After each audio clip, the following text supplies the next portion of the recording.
श्री आचार्य उमा स्वामी विरचित तत्वार्थ सूत्र आचार्य पूज्यपाद स्वामी विरचित सर्वार्थ सिद्धि टीका है। कल हमने सम्यक दर्शन का जानने का और उसमें श्रद्धान कैसे किया जाता है जीवादि तत्वों में, उसका तीसरा उपाय देख लिया, निर्देश स्वामित्व साधना अधिकरण स्थिति विधान का। आज और एक उपाय आचार्य हमें बताने वाले हैं।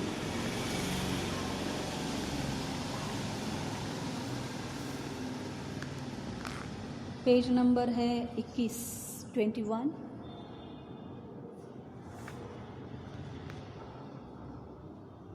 विशेषार्थ भी हमने पढ़ा था ना कल।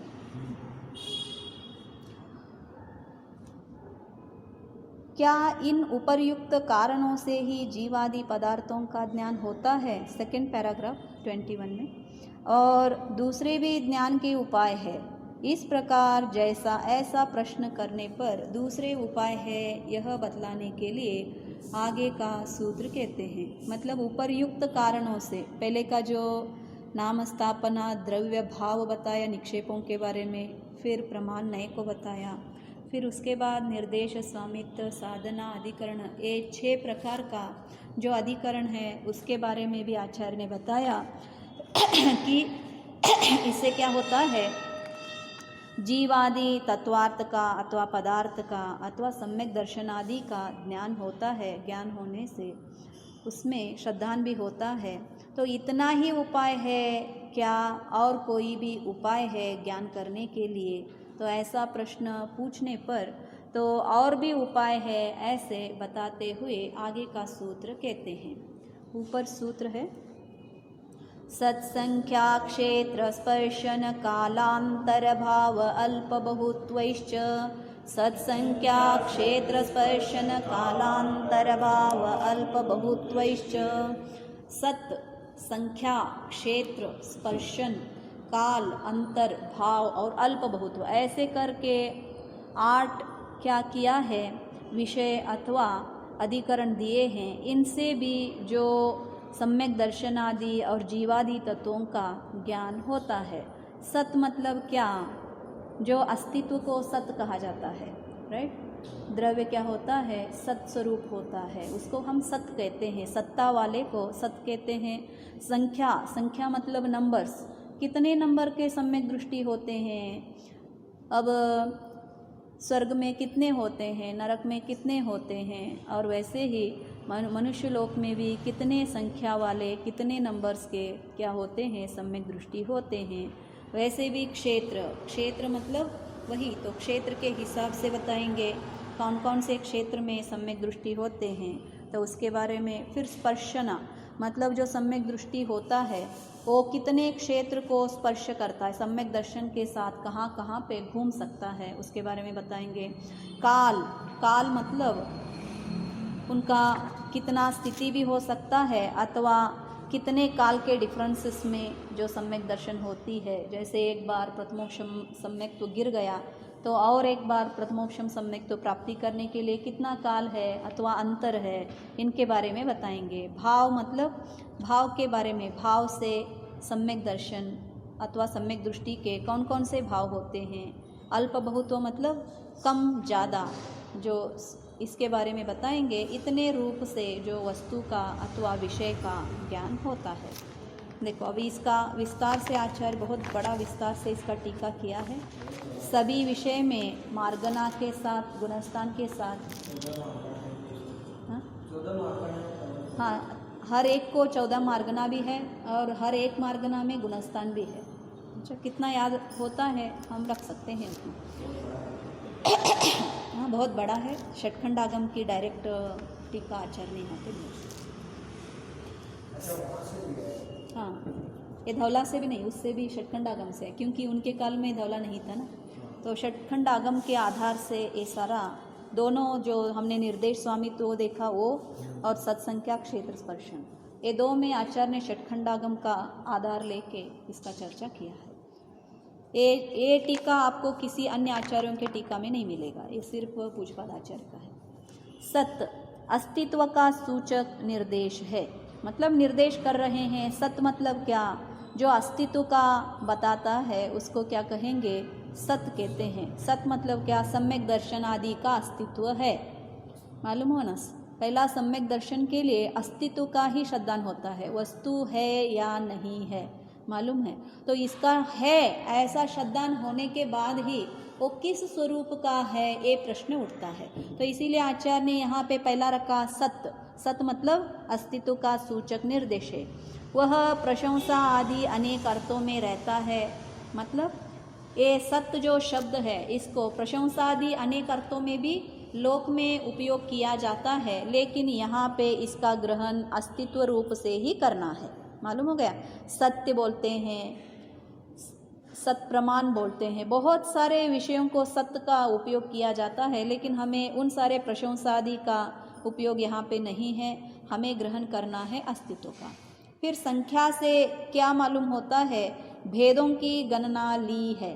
भेद मतलब कितने सम्यक दृष्टि होते हैं। सो इनका भेदों में क्षायक्षमिक सम्यक दृष्टि कितना होते हैं, औपशमिक कितने होते हैं और क्षायिक कितना होते हैं, नंबर्स बताएंगे अभी।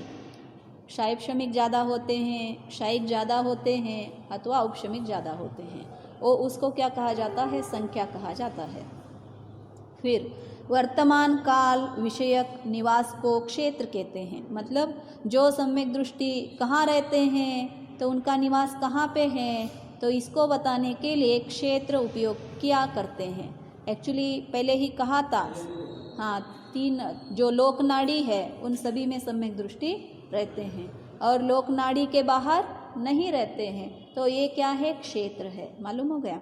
तो इस कारण से यहाँ पे क्षेत्र बताएंगे। त्रिकाल विषयक उसी निवास को स्पर्शन कहते हैं। स्पर्शन मतलब क्या? त्रिकाल विषय, तीनों काल की, जो वर्तमान, भविष्य, भूत, ये सारों तीनों को लेकर उस सम्यक दृष्टि का निवास, कहाँ तक एक सम्यक दृष्टि मरकर कहाँ तक जा सकता है, मैक्सिमम कितने क्षेत्रों में घूम सकता है। मालूम हो गया?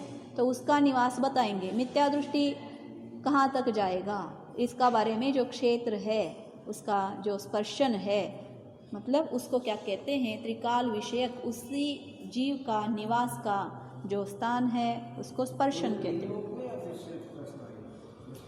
हाँ, क्योंकि सम्यक दृष्टि बाहर तो नहीं जाएगा। मालूम हो गया?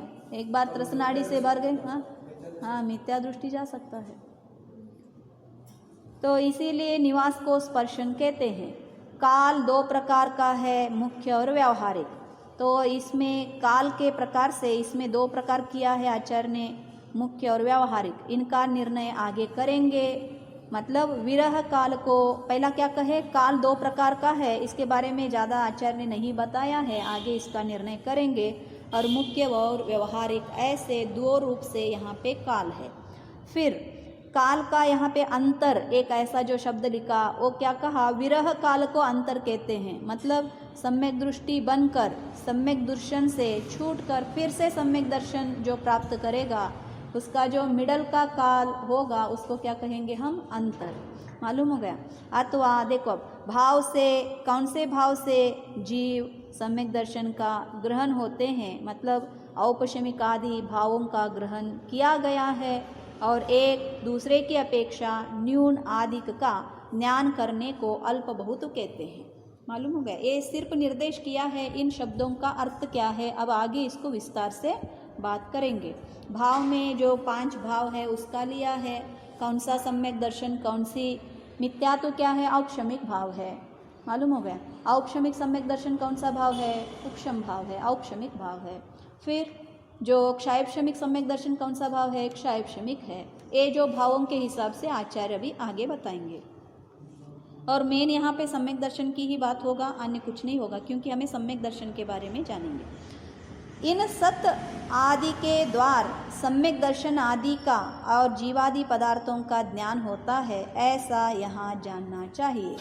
हमें जो पूर्व में जो इवन सम्यक दर्शन प्राप्त करने से पहले हमें जो जीवादि पदार्थों का और सम्यक दर्शन आदि का ज्ञान करना है। कैसे? अधिगम से, निसर्गज नहीं। अधिगम मतलब किसने निर्देश देगा, किसी वस्तुओं को देखेंगे, ऐसा एक वस्तु होता है और इसका स्वरूप ऐसा होता है, वो ज्ञान कराने के लिए ये भी जो विधि है अथवा इस विधान से जाना जाता है। ये याद रखना पहले में। और इससे सम्यक दर्शन होता है ऐसा नहीं आचार्य कह रहे हैं। तो इन कारणों से ज्ञान होने के कारण जीव को सम्यक दर्शन की प्राप्ति हो सकती है। देखो, शंका, निर्देश से ही सत का ग्रहण हो जाता है, विधान के ग्रहण से संख्या का ज्ञान हो जाता है। मतलब क्या यहाँ पे शंका है? जो पीछे में 6 दिया था ना अधिकरण, कौन से? निर्देश, स्वामित्व, साधना, अधिकरण, स्थिति, विधानता। तो शिष्य यहाँ पे प्रश्न पूछ रहा है कि निर्देश जो आपने कहा उससे ही सत्य मतलब अस्तित्व का ग्रहण हो ही जाता है, और फिर से आपने क्यों सत्ता यहाँ पे लिखा और एक क्यों रिपीटेशन कर रहे हो, ऐसे प्रश्न आता है। और विधान के अनुसार से जो हमने विधान पहले में बताया उससे क्या हो गया है? संख्या का ज्ञान हो ही जाता है।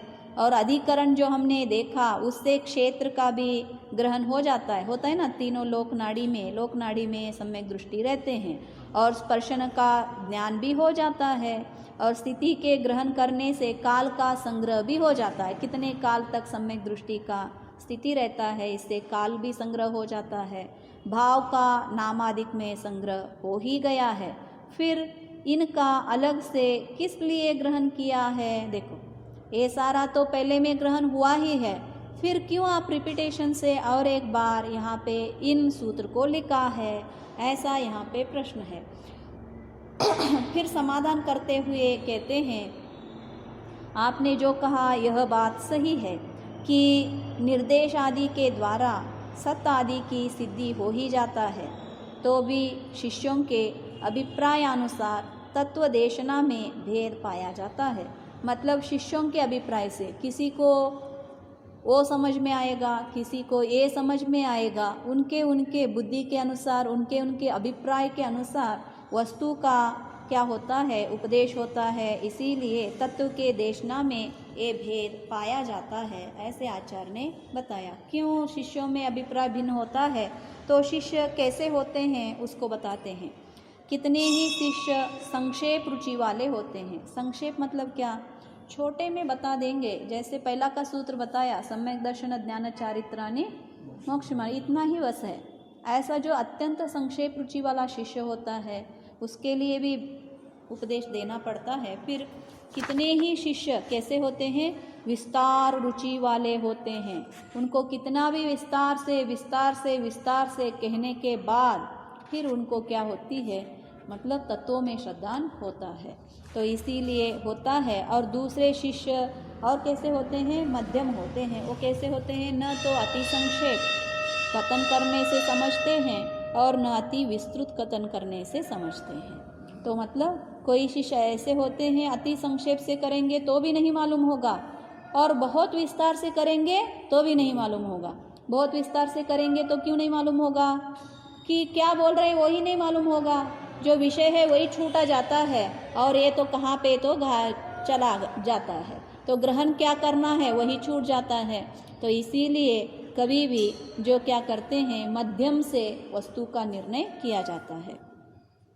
दूसरे शिष्य न तो अति संक्षेप से कथन करने से समझते हैं और न अति विस्तृत कथन करने से समझते हैं, किंतु सज्जनों का प्रयास सब जीवों का उपकार करना है। देखो, ऐसा नहीं करते, डांटते नहीं हैं गुरु आकर, अरे तुझे कुछ समझ में नहीं आता, चल हट, ऐसा नहीं। उनका तो क्या है, लोगों को वो जो उपकार करने का उनका क्या है, अभिप्राय है। और इसीलिए जो सज्जन होते हैं कैसे हो जाए, वैसे जो शिष्य है अथवा जीव है उसको समझ में आए, ऐसे कर कर सज्जन जो लोग होते हैं जीवों का उपकार करने में तत्पर रहता है। इसलिए यहाँ अलग से ज्ञान के उपाय के भेदों का निर्देश किया है, मालूम हो गया। इसीलिए ही यहाँ पे भिन्न भिन्न रूप के उपायों का भेदों का निर्देश किया है। आपको इसमें से किस वस्तु से किस निर्णय से क्या हो जाता है, ज्ञान हो जाता है, होने दो, किसी अन्य को अन्य से होता है, तो इसीलिए तो समझ लेना, ऐसा बताते हैं। देखो, अन्यथा प्रमाण नहीं ही अधिगमः, इतने से ही काम चला जाता है। नहीं तो मेन मुख्य तो क्या है, वस्तु का निर्णय, वस्तु का समझने का जो विधि है, सिर्फ प्रमाण नहीं ही अधिगमः। इतना जानने से, पेज नंबर 22 है, तो इतने से ही काम चला जाता है। मतलब जो अन्य कोई उपाय है वो सारा उपायों का आवश्यकता भी नहीं है और अन्य उपायों का ग्रहण करना निष्फल होता, मालूम हो गया, तो सारा निष्फल हो जाता था। काम तो मुख्य तो ज़्यादा से ज़्यादा प्रमाण नहीं है ही, इससे ही वस्तु का ज्ञान हो जाता है। लेकिन शिष्यों के अभिप्राय से यहाँ पे क्या किया गया है, अन्य उपायों का बताया गया है।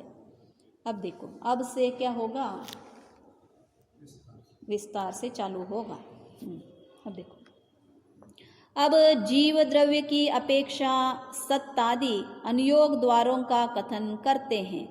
यथा जीव 14 गुणस्थानों में स्थित है, मालूम हो गया, जीव अजीव ये सारा जो बताते हैं, सत्य बोलना है ना, तो इन सारे का अनुयोग द्वार, गुणस्थान, मार्गनास्थान और जो नाम निक्षेप आदि, ये सारे क्या है, अनुयोग द्वार है।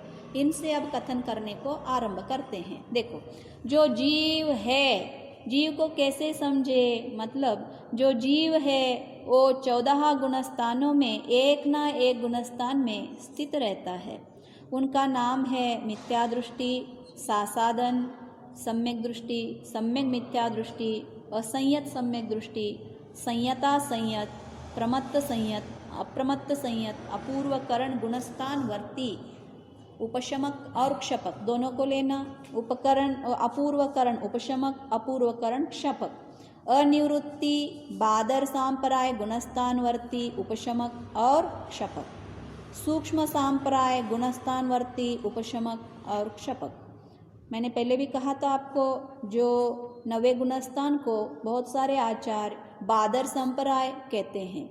चाहे अनिवृत्ति कहो अथवा बादर सांप्राय कहो, ये कहाँ पे तो क्या हो जाती है, ऐसे मतलब उसका नाम बताया जाता है, आपको ग्रहण करना है। अनिवृत्तिकरण कहे तो भी एक ही है और बादरा सांप्राय कहे तो भी एक है। तो जो अनिवृत्ति बादर सांप्राय गुणस्थानवर्ती उपशमक और क्षपक, सूक्ष्म सांप्राय गुणस्थानवर्ती उपशमक और क्षपक, उपशांत कषाय, और इसका नाम उपशांत कषाय वीतराग छदमस्त। क्यों, वीतराग का प्रकटता यहाँ पे पूर्ण रूप से हो जाता है, सारे कषाय दबे रहते हैं, तो इसीलिए एक छदमस्त है, केवल ज्ञानी नहीं है। और क्षीण कषाय वीतराग छदमस्त, दोनों भी छदमस्त है। इनके बाद ही जो क्या होगा, 13वें गुणस्थान में केवल ज्ञान का अंत में प्राप्ति होता है। सयोग केवली और अयोग केवली, तो ये इतने सारे गुणस्थान 14 गुणस्थान है। अब इन 14 जीव समासों के निरूपण करने के लिए 14 मार्गनास्थान जानने चाहिए। और 14 जीव समास भी है। जीव समास भी मालूम है ना आपको, जो एकेंद्रिय, द्विंद्रिय, 3 इंद्रिय, 4 इंद्रिय, 5 इंद्रिय। एकेंद्रिय में 2 करना और पंचेंद्रिय में 2 करना, कितना हो गया, 7 हो गए। 7 का पर्याप्त अपर्याप्त लगाना, कितना हो गया, 14 जीव समास।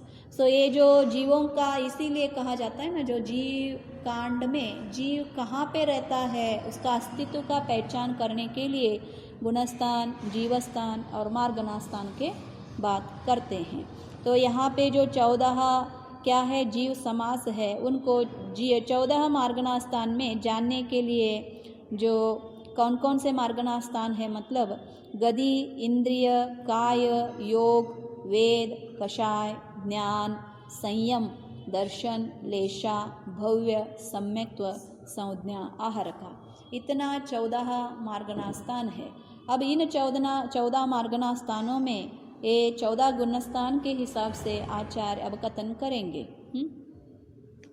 कितना याद रहता है, रहने दो, डरने की कुछ बात नहीं है, क्योंकि रिपीटेडली हम पढ़ने से, सुनने से अपने आप अंतरंग में क्या हो जाता है, याद रह जाता है। पहले में कुछ समझ में नहीं आएगा, चलता है, सेकेंड टाइम में भी नहीं समझ में आएगा। आचार्य ने बताया ना, 3 प्रकार के जो शिष्य होते हैं, किसी को संक्षेप से समझ में आता है, किसी को विस्तार से समझ में आता है, किसी को ना अति संक्षेप से ना अति विस्तार से। तो हमें कैसी रुचि है हमें नहीं मालूम, तो ऐसे ही सुनते जाना है। इनमें से सामान्य और विशेष की अपेक्षा सत्प्ररूपणा 2 प्रकार की है। देखो अब दो प्रकार से सत्प्ररूपणा यहाँ पे करेंगे, सामान्य और विशेष से। मिथ्या दृष्टि है, सासाधन सम्यक दृष्टि है इत्यादि रूप से कथन करना सामान्य की अपेक्षा सत्प्ररूपणा है। और विशेष से मतलब मार्गना में कहने को क्या कहते हैं, विशेष रूप से। विशेष की अपेक्षा गति मार्गना के अनुवाद से नरक गति में सब पृथ्वियों में प्रारंभ के 4 गुणस्थान है। सामान्य से तो क्या कहे, जो मिथ्या दृष्टि है, सासाधन सम्यक दृष्टि है, इतना बताया, ये सत्प्ररूपणा हो गया सामान्य से। अब विशेष से देखो, जो गति मार्गना के अनुवाद से 4 गतियाँ होते हैं, उसमें नरक गति में सब पृथ्वियों में, 7 पृथ्वियों में प्रारंभ के 4 गुणस्थान होते हैं। प्रारंभ के मतलब पहला, दूसरा, तीसरा और चौथा, मालूम हो गया। तो ये 4 गुणस्थान ही होते हैं, इससे आगे नहीं होता है। फिर तिर्यंच गति में वे ही 4 गुणस्थान है, किंतु संयता संयत 1 गुणस्थान और भी है, मालूम हो गया। जो तिर्यंच गति का जीव है उसको पंचम गुणस्थान भी होता है, तो इसीलिए यहाँ पे 1 गुणस्थान बढ़ जाता है। अब मनुष्य गति में 14 के 14 सारे होते हैं। मनुष्य गति में 14 ही गुणस्थान है और देव गति में नारकियों के समान क्या है, 4 ही गुणस्थान है। इसीलिए ज़्यादा भिन्नता नहीं है नरक और स्वर्ग में। हमें लगता है नरक बहुत कठिन, स्वर्ग बहुत सुखदायक, कुछ डिफरेंसेस नहीं है। सिर्फ वहाँ पे थोड़ा सा भोगों की सुख है, यहाँ पे थोड़ा दुख है। हाँ, इतना ही भिन्नता है। देखो, इंद्रिय मार्गना के अनुवाद से, अब इंद्रिय दूसरा आ गया, गति हो गई, इंद्रिय मार्गना आ गया, मालूम हो गया। अब इंद्रिय मार्गना के अनुवाद से एकेंद्रियों से लेकर 4 इंद्रिय तक के जीवों में 1 ही मिथ्या दृष्टि गुणस्थान है, मालूम हो गया। 4 जो इंद्रिय होते हैं वो सारे के सारे 4 इंद्रिय तक जीव सारे मिथ्या दृष्टि गुणस्थान वाले ही होते हैं। फिर पंचेंद्रियों में 14 ही गुणस्थान होते हैं। इनको ज़्यादा भिन्नता नहीं करना है, बस सिर्फ बताना है। पांचेंद्रिय में 14 गुणस्थान होते हैं। फिर तीसरा काय मार्गना के अनुवाद से पृथ्वी काय से लेकर वनस्पति तक के जीवों में 1 ही मिथ्या दृष्टि गुणस्थान है। 5 काय हो गए ना यहाँ पे। अब बचा कौन सा, त्रसकाय। त्रसकायिकों में 14 ही गुणस्थान होते हैं। अब योग मार्गना के अनुवाद से तीनों योगों में 13 गुणस्थान है। क्यों, 14वें गुणस्थान में योग कम हो जाते हैं, 3 नहीं रहते, 1 रहता है ना। तो इसीलिए यहाँ पे क्या कहा आचार्य ने, जो तीनों योगों में क्या होता है, 13 गुणस्थान होते हैं और इसके बाद अयोग केवली गुणस्थान होता है।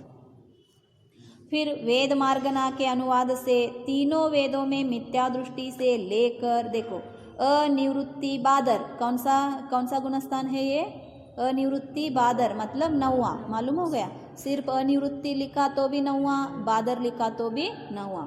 तो ये इसमें कितने गुणस्थान हुए, सभी तीनों वेदों में। मैंने पहले भी बताया था ना, जो स्त्री वेद वाले होते हैं भाव वेद से, वो 9वें गुणस्थान, मतलब 9वें गुणस्थान में स्त्री वेद छूट जाता है, नपुंसक वेद भी छूट जाता है। इसीलिए तीनों वेदों में 9वें के अंत में नहीं, मिडिल में ही चला जाता है। नहीं, दोनों होता है, सत्ता से भी विच्युति। हाँ, एंड में चला जाएगा। हाँ, सत्ता से, हाँ, क्षपना चढ़ते हैं ना, तब उसका 9वें में क्या हो जाता है, नाश हो जाता है। जो 63 हमने बताया, घाती कर्मों का 4 जो बताते हैं ना, उसमें 63 में इस 9वें गुणस्थान में बहुत सारे कर्मों का नाश होता है। तो इसीलिए मिथ्या दृष्टि से लेकर तीनों वेद में अनिवृत्ति बादर तक 9 गुणस्थान है। इवन पुरुष वेद भी वहाँ पे छूट जाती है। अपगत वेदियों में अनिवृत्ति बादर से लेकर अयोग केवली तक 6 गुणस्थान है, मालूम होगा। अपगत वेदी मतलब जिसमें वेद ही नहीं है, कोई भी वेदी नहीं है वो जीव। तो ऐसे जीव में अनिवृत्ति मतलब 9 से लेकर अयोग केवली तक क्या होते हैं, 6 गुणस्थान। उसके बाद वेद चला जाता है, कुछ नहीं रहता है, मालूम हो गया। फिर कषाय मार्गना के अनुवाद से क्रोध, मान, माया, कषायों में मिथ्या दृष्टि से लेकर अनिवृत्ति बादर तक 9 गुणस्थान है। लोभ क्यों छोटा? क्योंकि लोभ से एक बढ़ जाता है ना, इसीलिए। 3 जो कषाय है वो मिथ्या दृष्टि से लेकर 9वें गुणस्थान तक तीनों कषाय वाले जीव रहते हैं। लोभ लेकिन इवन 10वें गुणस्थान में भी रहता है। और लोभ कषाय में वे ही 9 गुणस्थान है, किंतु सूक्ष्म सांप्राय 1 गुणस्थान और बढ़ जाता है। तो इसीलिए 10 गुणस्थान लोभ कषाय के लिए है। लोभ बहुत स्ट्रांग होता है। तो उपशांत कषाय और क्षीण कषाय, इसीलिए वहाँ पे क्या कहा? कषाय नहीं है। इसके कारण से जो 11वें गुणस्थान है उसको क्या कहेंगे? उपशांत कषाय। और कषाय का पूर्ण रूप से नाश किया है तो उसका नाम क्या कहेंगे? क्षीण कषाय। और सहयोगी और अयोगी ये 4 गुणस्थान कषाय रहित है। मालूम हो गया? ये 4 गुणस्थान कैसे रहते हैं? कषाय से रहित। कषाय मार्गना होने के बाद ज्ञान मार्गना, जो 5 ज्ञान है उसके हिसाब से कहेंगे। ज्ञान मार्गना के अनुवाद से मति ज्ञान, मति अज्ञान लेना यहाँ पे। मत्याज्ञान मतलब मति अज्ञान, श्रुत अज्ञान और विभंग ज्ञान में, विभंग ज्ञान मतलब वो जो अवधि ज्ञान का कुअवधि ज्ञान। विभंग ज्ञान में मिथ्या दृष्टि और सासाधन सम्यक दृष्टि ये 2 गुणस्थान है। मालूम हो गया? ये जो 3 कुमति, कुश्रुत और कुअवधि में 2 गुणस्थान होते हैं। कौन कौन से? जो मिथ्या दृष्टि और सासाधन सम्यक दृष्टि। और अभिनिबोधक मतलब मति ज्ञान। मालूम हो गया? इसका और एक नाम क्या है? अभिनिबोधक। और श्रुत ज्ञान और अवधि ज्ञान में असंयत मतलब असंयत सम्यक दृष्टि से लेकर क्षीण कषाय तक 9 गुणस्थान है। मालूम हो गया? क्यों? तब तक भी श्रुत ज्ञान मति ज्ञान होती है। एक बार केवल ज्ञान प्राप्त हो गया तो ये ज्ञान नहीं रहते हैं। तो इसीलिए आचार्य ने क्या कहा? जो 4थे गुणस्थान से, तीसरे में लिखा क्या? नहीं लिखा, ऊपर का भी नहीं, दूसरा का भी नहीं, गिरने का है। लेकिन कौन सा ज्ञान है, क्या लिखा वहाँ पे? हाँ, वही तो हम भी बता रहे हैं।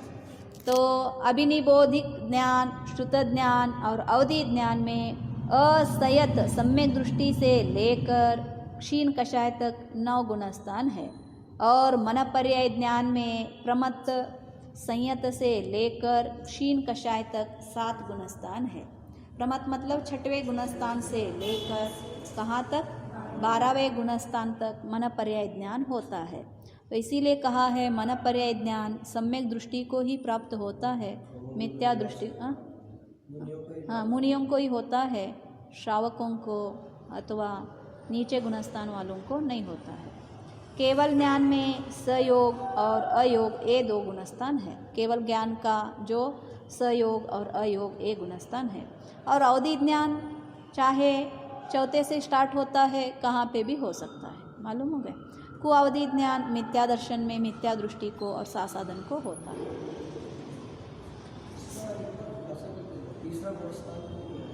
तीसरा गुणस्थान में एक्चुअली ऊपर का ही होना चाहिए, मति अज्ञान श्रुत अज्ञान। लेकिन यहाँ पे दोनों भी है ना, वो सम्यक्त को भी मानता है और असम्यक्त को भी मानता है, दोनों में है। तो इसीलिए आचार्य ने एक भाग नहीं किया है, दोनों का शायद हाँ उदय होगा।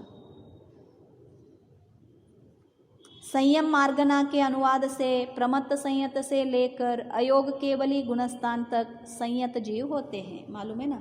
संयम मार्गना में क्या हो जाता है? प्रमत्त संयत। देखो संयता संयत को नहीं लिया आचार्य ने, जो क्योंकि पूर्ण रूप से अविरत जो है छूटने वाला प्रमत्त गुणस्थान से ही होता है। इसीलिए संयम मार्गना के अनुसार प्रमत्त संयत से लेकर अयोग केवली गुणस्थान तक भी जीव क्या कहलाता है? संयत कहलाता है। फिर सामायिक संयत और छेदोपस्थापना शुद्धि ये तो ये होना चाहिए ना, परिहार विशुद्धि। हाँ, छेदोपस्थापना परिहार विशुद्धि संयत जीव प्रमत्त संयत से लेकर अनिवृत्ति गुणस्थान तक होते हैं। सामायिक संयत मतलब नॉर्मल सामायिक होता है, मतलब जो चारित्र पूर्ण रूप से जिसने लिया है 6वें गुणस्थान से, उसको सामायिक। छेदोपस्थापना मतलब वो जो सामायिक सम्यक संयम है उसमें छेद होती है और फिर से उसका स्थापना हो जाता है, उसको छेदोपस्थापना। परिहार विशुद्धि कैसा है? तो परिहार विशुद्धि तो ये जो अनादि मिथ्या दृष्टि नहीं होता है, लेकिन ये जो जीव है तो जो 30 साल तक तो संयम का ग्रहण तो नहीं करेगा, लेकिन गुरु के पास अभ्यास करेगा और उसके बाद संयम का ग्रहण करेगा। इसको परिहार विशुद्धि संयम दृष्टि कहते हैं, संयत कहते हैं। और जीव ये कहाँ से रहते हैं? 6वें गुणस्थान से लेकर अनिवृत्ति बादर मतलब 9वें गुणस्थान तक ही होते हैं। उसके बाद क्यों नहीं होते? उसके बाद सूक्ष्म सांप्राय जो संयम गुण है उसका होगा। परिहार विशुद्धि संयत जीव प्रमत्त संयत और अप्रमत्त संयत होते हैं। मतलब पहला का इसमें परिहार विशुद्धि नहीं लेना, छेदोपस्थापना शुद्धि ही लेना। फिर परिहार विशुद्धि संयत जीव सिर्फ प्रमत्त और अप्रमत्त में ही होते हैं, अन्य में नहीं, श्रेणी चढ़ते वक्त नहीं। फिर सूक्ष्म सांप्राय शुद्धि संयत जीव एक सूक्ष्म सांप्राय गुणस्थान में ही होते हैं, 10वें गुणस्थान में होते हैं। यथाख्यात विहार शुद्धि संयत, देखो यहाँ पे नाम थोड़ा थोड़ा भिन्नता है ना।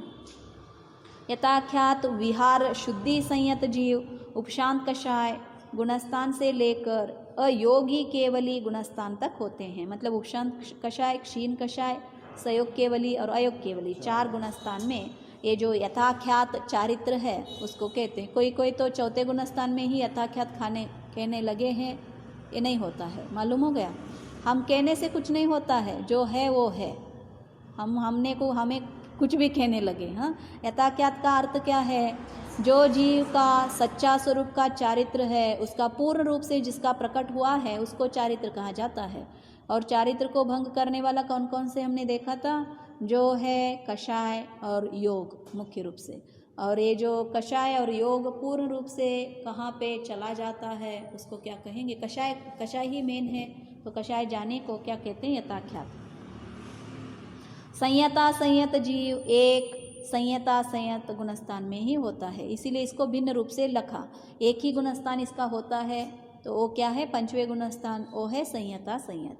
असंयत जीव प्रारंभ के 4 गुणस्थानों में होता है, मालूम हो गया। तो हम 4थे गुणस्थान में क्यों संयम नहीं होता है? आचार्य ने यहाँ लिखा ना, प्रारंभ के 4 गुणस्थान में संयम नहीं है, चारित्र नहीं है, सभी में यही कहेंगे। तो असंयत जीव प्रारंभ के 4 गुणस्थानों में होते हैं। इतना संयम मार्गना के अनुवाद से हुआ। अब दर्शन मार्गना के अनुवाद से चक्षु दर्शन और अचक्षु दर्शन में मिथ्या दृष्टि से लेकर क्षीण कषाय तक 12 गुणस्थान है। कौन से? चक्षु और अचक्षु दोनों दर्शनों में क्या होते हैं? कितना कहाँ से लेकर मिथ्या दृष्टि से लेकर क्षीण कषाय तक 12 गुणस्थान होते हैं। और अवधि दर्शन में असंयत सम्यक दृष्टि से लेकर क्षीण कषाय तक 9 गुणस्थान है, मालूम हो गया। 4थे गुणस्थान वाले जीव को भी अवधि दर्शन का प्राप्त होता है, मतलब अवधि ज्ञान प्राप्त होता है ना होता? मनुष्य को होता है या तिर्यंच को होता है? सभी को होगा। तिर्यंचों को भी अवधि ज्ञान का प्राप्ति असंयत गुणस्थान में हो सकता है, होता है। और इसीलिए क्या कहा आचार्य ने? 4थे गुणस्थान से लेकर 12वें गुणस्थान तक ये अवधि दर्शन होता है, उसके बाद नहीं रहता। क्यों नहीं रहता? क्योंकि केवल दर्शन की प्राप्ति होती है। केवल दर्शन के प्राप्ति होने के बाद अन्य जो विध किया है वो कुछ भी नहीं रहता है, वो पूर्ण है ना। इसीलिए कुअवधि नहीं कंसिडर किया, सिर्फ हमें अवधि दर्शन का किया है उन्होंने। देखो अवधि में चक्षु में कुअवधि ऐसा नहीं है, सिर्फ ज्ञान में है। कुज्ञान जो कुमति कुशुद्ध कुअवधि ये किसमें है? ज्ञान में है, दर्शन में नहीं है। देखा था कि हमने दर्शन में 4 ही विध उन्होंने किया है।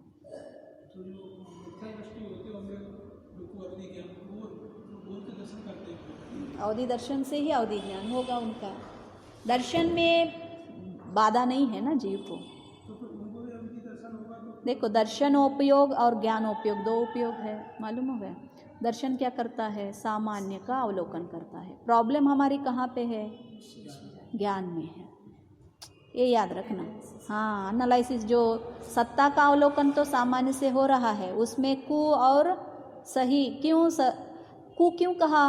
क्योंकि जैसा है वैसा निर्णय नहीं हो रहा है, तो इसीलिए उसको कु कहा। सत्ता अवलोकन में निर्णय कुछ नहीं होता है, सिर्फ सामान्य का अवलोकन करता है जीव, वस्तु का अस्तित्व का अवलोकन करता है, इसीलिए उसमें खू नहीं लगता है।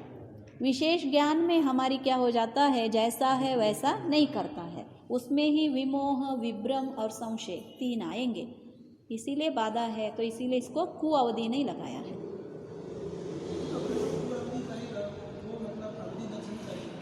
अवधि दर्शन तो होगा उसका, मतलब कहाँ पे नहीं लिखना चाहिए था, असंयत में नहीं लिखना था। अवधि दर्शन हो गया, मिथ्या दृष्टि को भी नॉर्मल अवधि दर्शन होगा, तो इसीलिए आप बोलते हैं मिथ्या दृष्टि को भी अवधि लिखना चाहिए, है ना। नहीं होना चाहिए, देखेंगे। तो अवधि दर्शन में असंयत सम्यक दृष्टि से लेकर क्षीण कषाय तक 9 गुणस्थान है। केवल दर्शन में सयोग केवली और अयोग केवली ये 2 ही गुणस्थान है। यहाँ पे सिद्ध भगवान को नहीं लिया है, मालूम हो गया, गुणस्थानातीत है ना, उनको नहीं लेंगे। अब लेशा मार्गना के अनुवाद से कृष्ण, नील और कापोत लेशा में मिथ्या दृष्टि से लेकर असंयत सम्यक दृष्टि तक 4 गुणस्थान है। मतलब असंयत सम्यक दृष्टि कृष्ण लेशा वाला भी हो सकता है, उसके आगे वाले को ये नहीं होते हैं, मालूम हो गया। तो मिथ्या दृष्टि से लेकर कहाँ तक, 4 गुणस्थान असंयत सम्यक दृष्टि तक कृष्ण, नील, कापोत रहता है, नरक के हिसाब से है, मालूम हो गया। पीत और पद्मलेशा में मिथ्या दृष्टि से लेकर अप्रमत्त संयत तक 7 गुणस्थान है। कितने गुणस्थान है पीत और पद्मलेशा में? 7 गुणस्थान। शुक्ल लेशा वाले का भी मिथ्या दृष्टि होता है। देखो, शुक्ल लेशा में मिथ्या दृष्टि से लेकर सयोग केवली, लेकिन पीत और पद्मलेशा से जीव श्रेणी नहीं चढ़ सकता है, इसीलिए आचार्य ने शुक्ल लेशा को डिफरेंस से लिखा। देखा, तो अप्रमत्त संयत तक ही पीत पद्मलेशा वाला जीव होता है, और जो श्रेणी चढ़ने वाला है उसका शुक्ल लेशा होना चाहिए। बिना विदाउट शुक्ल लेशा के वो जीव क्या नहीं कर सकता, श्रेणी नहीं चढ़ सकता, लेकिन मिथ्या दृष्टि भी शुक्ल लेशा वाला हो सकता है। शुक्ल लेशा में मिथ्या दृष्टि से लेकर सयोग केवली तक 13 गुणस्थान है, और अयोग केवली में योग भी चला गया और कषाय भी चला गया, इसके कारण वहाँ पे लेशा नहीं है। लेशा किसको कहा जाता है? जो कषायों से रंजित क्या परिणाम, जो योग की परिणाम है उसको लेशा कहा जाता है। पहले में तो कषाय चले गए थे, फिर भी योग था, इसके कारण शुक्ल लेशा कहा, और दोनों भी चले जाने के कारण वहाँ पे अलेशा कहा जाता है। और किंतु अयोग केवली जीव लेशा रहित होते हैं, मालूम हो गया। इसी के कारण सिर्फ बाह्य में शुक्ल लेशा को देखकर हम ये सम्यक दृष्टि है ऐसा कह नहीं सकते हैं, मालूम हो गया। शुक्ल लेशा मिथ्या दृष्टि का भी हो सकता है।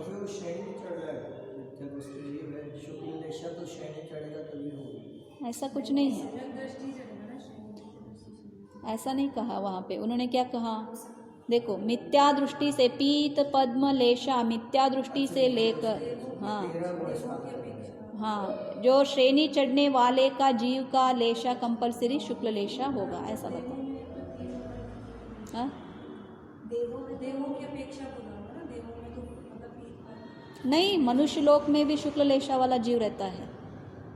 बहुत मंद परिणाम जीव के मनुष्य लोक में भी होते हैं, मिथ्या दृष्टि रहते हैं, मालूम हो गए।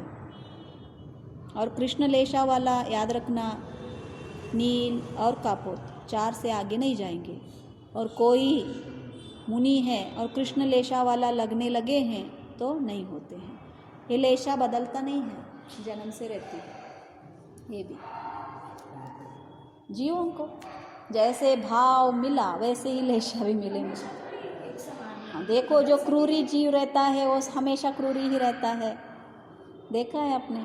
ये थोड़ा सा हमारे में जब लेशा रहते हैं उसमें थोड़ा प्रॉब्लम होता है, उसके कारण से आप लेशा मानोगे क्या? मतलब हर एक पल हम शुक्ल लेशा वाले हैं, एक पल ऐसे हैं, ऐसा है क्या?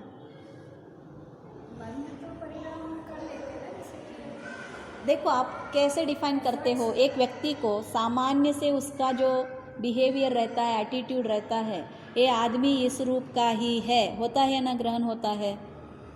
या हर पल उसका मीटर लगा के हर पल चेंजेस को देखकर बोलते हैं अब ये कृष्ण लेशा बन गया, ये शुक्ल लेशा, ये इस आदमी के साथ मत बोलो, ये बहुत क्रोधी है।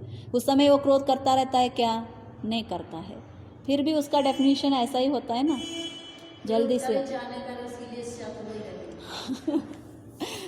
या अंतरंग में उसके उसके अंतरंग की परिणाम है ना। हाँ, तो इसीलिए हमने बताया ना, अगर आप उदय के बारे में कर्मकांड में पढ़ोगे, जो जीव के सारे कर्मों का उदय है ना, ये जन्म के साथ ही आ जाते हैं। बदलने वाले जो कर्म प्रकृतियां है बहुत, हाँ, मतलब आपकी जब उदय के समय में है, जो जन्म के समय, वो सारे मरने तक भी उसमें बदलाव किया नहीं जाता। हाँ, आपके कर्म के हिसाब से होता है, राशि कैसा बड़ा है आपका, कैसे स्थिति आपने बंधा है, कौन कर्म प्रकृति की स्थिति है, ये सत्ता कौन सी है, ये सारा देखकर वहाँ पे डिफाइन होता है। और थोड़ा सा क्या हो जाता है, वो जो पर्याय है, पर्याय के हिसाब से बनती है, क्योंकि नरक लोक में तो बंधने वाला 3 ही है, तो उस पर्याय के हिसाब से वही बंधेगा। स्त्री पर्याय मिला है तो स्त्री पर्याय के हिसाब से ही परिणाम मिलेंगे हमें। तो इसीलिए हम बता रहे हैं, इस भाव में हम कुछ बदल नहीं सकते। हाँ, देखो, अब हमें एक बार स्त्री पर्याय मिला तो उसको बदलाया जाता है क्या? नहीं बदलाया जाता है। हमारे रूप रंग को बदलाया जाता है क्या? नहीं बदलाया जाता है। हमारे परिणामों को बदलाया जाता है क्या? कुछ नहीं। जो कुछ हम यहाँ पे कर रहे हैं वो अगले भाव के लिए कर रहे हैं। तो इसीलिए बोला जाता है ना, तो अगले भाव किसने देखा है, क्यों इतना सारा त्रास लेना है। जो भाव मिला है उसको क्यों ना संतोष से, सुख से जिया जाता है। जो यहाँ पे परिणामों की समान तो फिर वो जीव का क्या पुरुषार्थ उसमें? अगले भाव के लिए है ना, इस भाव के लिए नहीं, अगले भाव के लिए है। लेकिन सम्यक दर्शन इस भाव में प्राप्त कर सकते हैं। मालूम हो गया? कर्मों में आप कुछ बदलाव नहीं कर सकते। जो जीव मोक्ष जा रहा है उसके लिए तो अगला भाव है। हाँ, जो अगले भाव बंधा नहीं है उसको ही मोक्ष होता है, और जिसने ऑलरेडी अगला भाव बंधा है वो क्षपक श्रेणी ही नहीं चढ़ेगा। ये रूल्स है। तो इसीलिए हम बोलते हैं करना सारा अगले भाव के लिए है, क्यों ना हम मोक्ष के लिए, प्राप्ति के लिए मतलब प्रयास करें। मालूम होगा, इतना सारा प्रयास ही कर रहे हैं। और भोग क्या है ना, हम कितना भी करें, कुछ भी करें, जो कहाँ पे जो होने वाला है वो होगा, तो उसमें भी हम बदलाव नहीं करने वाले हैं। तो क्यों उसके पीछे भागना है? कितना भी औषधि ले ले, जो अब रोग आ जाता है, अगर जाना ही है तो ही जाएगा, और कितने दिन में जाने वाला है उतने दिन में ही जाएगा। कितना भी दवाई खाए, दवाई खाने के बाद चला जाएगा, ये भी रूल्स नहीं है। और कोई ऐसे भी आदमी है जो दवाई खाता भी नहीं है, फिर भी उसका रोग चला जाता है। ये सारा कर्म उदय का खेल रहता है। तो इसमें हमें श्रद्धान होना है। जब तक श्रद्धा नहीं होगा तब तक हमारे ऐसे ही डिका चलता ही रहेगा।